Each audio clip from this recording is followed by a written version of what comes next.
కొట్టించమని చెప్తున్నా, 15 రోజుల మీద చెప్తున్నా, కొట్టించింది అయ్యా. నేను కోతులు ఇప్పుడు నాకు 50 చెట్లు వేసి నేను అవన్నీ తీసేసి ఒక 4-5 చెట్లు, 4 చెట్లే ఉండేది. ఆ 4 చెట్లకి రేకులు చుట్టాను అనమాట. నేను రేకులు చుట్టి కోతులు రాకుండా ప్లాన్ చేసుకుంటున్నా. ఆ 4 చెట్లైనా ఎవరు వచ్చినప్పుడు ఏదో ఫలం ఉండాలని 4 చెట్లకి రేకులు చుట్టించాను అనమాట. రేకులు చుట్టితే కోతులు జారిపోతాయి. అది చేయండి అయ్యా అని చెప్పాను. 15 రోజులు నేను చెప్తున్నాను నేను చేయట్లా వాళ్ళు.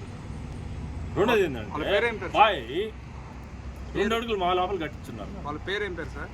శివప్రసాద్ శివప్రసాద్ గారు ప్రియాంక ఎండి. బాయ్ మా లోపల కొట్టేసారు. నేను చెప్తాను సార్ ఎట్ట కట్టిస్తారు బాయ్ 15 అడుగులు ఇంచుమించుగా ఏదే రూల్స్. ఒక ఇంట్లో కట్టుకున్నారనుకో 2 అడుగులు 3 అడుగులు యువతలు కట్టుకోవాలి ఏరువాడి పారిగాడికి. మీరు నేను ఈ ఊరు చంద్రశేఖర్ కంపాలపల్లి ఆ పక్కనే నా సైట్ ఉంది. ఇది ప్రియాంక ఆగ్రో ఇండస్ట్రీస్. ఇది సుమారుగా 25 ఏళ్ళు అప్పుడు కట్టించారు. అప్పుడు మా శ్రీహాని ఆడనే ఒక పెద్ద విఆర్ఓ ఉండేడు. అప్పుడు మాకు తెలియదు కదా సంతకం అంటే పక్కన ఇండస్ట్రీ పెట్టేటప్పుడు ఒక సంతకం పెట్టుకుంటారు. చుట్టూ సైట్ వాళ్ళు సంతకం పెట్టుకుంటారు. నేను కూడా ఏంటంటే మనకు కూడా ఇండస్ట్రీ ఇస్తే బాగుంటుంది, పక్కన వాళ్ళు అందరూ బాగుంటారని నేను సంతకం పెట్టాను. మా వాళ్ళ చేత కూడా పెట్టించాను. ఈరోజు ఏంటంటే మేము ఈ సైట్ కొన్ని రోజులు ఉన్నాం, కానీ తర్వాత మేము మా పిల్లల గురించి, ఆ చదువుల గురించి, మా వ్యాపారం గురించి బయటకు పోయి ఉన్నాము. ఈయన ఏం చేస్తున్నాడంటే ఇక్కడ ఒక 50 మంది బీహార్ లేబర్ ఉంటారనమాట. ఈ బీహార్ లేబరు మా సైట్ పక్కనే మందు బాటిళ్ళు, ప్లాస్టిక్ బాటిళ్ళు, ఒక రకం కాదులే ఇంకా ఎన్నో రకాలు ఉంటాయి.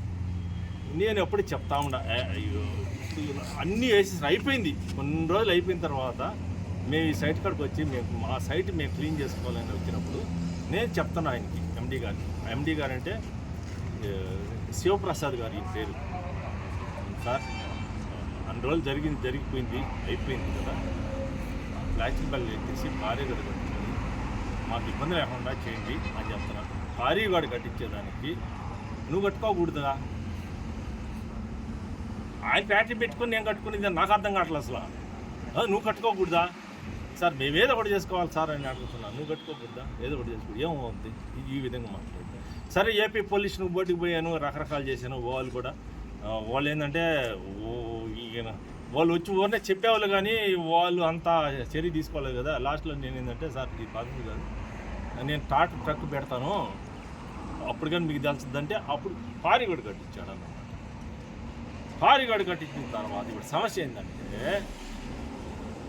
పక్కనే లేబర్ని 50 మందిని పెట్టినాడు మా పారిగడు పక్కనే. ఆ 50 మంది పొల్యూషన్ అంతా, పొల్యూషన్ అంటే వాటర్ మామూలుగా లేదు. ఎన్ని మీరు చేయగలరా? మామూలుగా లేదు అమ్మా. వాళ్ళు బీహార్ వాళ్ళు అంటే వాళ్ళు మనుషులు కాదు, వాళ్ళు పశువులు కదా అని మనం అనుకోవాలా. వాళ్ళు పశువులు కదా, వాళ్ళకి ఏం తెలియదు. వీళ్ళు చేత గుడుచుకుంటుంటారు, వాళ్ళ చేత గుడుచుకుంటారు, మురికిలో ఉంటారు. నేను వచ్చి సాయంకాలం ఇప్పుడు 5 గంటలకి నా సైట్ కట్టుకు వస్తాను. ఎందుకంటే నాకు అది హ్యాపీ నా సైట్కి రావడం, ఆ సైట్ చెట్లు వేసుకోవడం. ఇవన్నీ నాకు 2 ఎకరాల్లో నాకు ఏదో మంచి కాన్సెప్ట్ చేద్దామని నేను అనుకుంటున్నాను.